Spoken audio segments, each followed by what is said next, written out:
Bonjour. Aujourd'hui, le terme hormone inquiète. On ne sait pas très bien de quoi il retourne. Inconsciemment, on se dit que c'est dangereux. On pense au dopage des sportifs, à la viande, aux hormones. Il est donc temps d'y voir plus clair. Entre 20 et 25 ans, tous nos taux hormonaux sont à leur maximum. Grâce à cela, nous sommes au comble de nos performances. Dame Nature fait que la plupart de nos hormones chutent avec l'âge. Certains taux hormonaux baissent de plus de 60% après la soixantaine.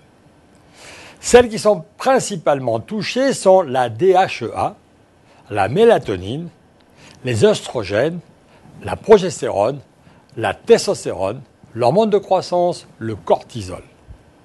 Les effets du manque d'hormones. Vous connaissez la ménopause, j'en suis convaincu.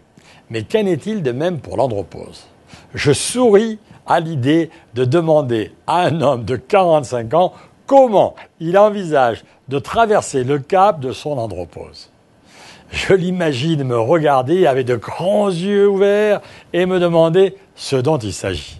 L'andropause est donc l'ensemble des troubles parfois observés chez l'homme après 50 ans. C'est la définition du Larousse.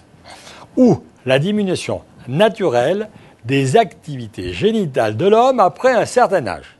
Dictionnaire de l'internaute. C'est le moment dans la vie d'un homme où son taux de testostérone dans le sang baisse nettement. Une réalité, pas une fatalité. Les femmes, elles, savent que des solutions existent pour soulager et traiter leur ménopause, pour ne pas se sentir vieilles avant l'âge. Elles peuvent consulter leur gynécologue durant toute leur vie. Sauf contre-indication, celui-ci leur proposera un traitement hormonal substitutif, la meilleure solution pour venir à bout des bouffées de chaleur, sueur nocturne, maux de tête, irritabilité excessive et autres symptômes désagréables du retour d'âge féminin. Mais pour les hommes, qu'en est-il? Pourquoi ne soigneraient-ils pas leur andropause comme les femmes soignent leur ménopause? Il est vrai qu'il n'existe pas d'équivalent de gynécologue pour les hommes. Est-ce une raison suffisante pour ne pas s'en préoccuper? Quel interlocuteur choisir? Trouver le bon interlocuteur médical ne semble pas poser de problème pour les femmes. En général, elles consultent régulièrement un gynécologue qui peut les suivre et les traiter jusqu'à la ménopause et même au-delà. Or, pour les hommes, il s'agit d'une toute autre histoire. L'équivalent du gynécologue pour homme n'existe toujours pas. L'homme d'une quarantaine d'années ne connaît que le médecin généraliste dont le rôle est de vous adresser, si besoin, à un spécialiste. Le profil du bon interlocuteur se doit de rassembler plusieurs compétences, dont celles en lien avec l'androthérapie, non du traitement hormonal pour les hommes androposés. Demandez conseil à votre médecin et faites-vous orienter.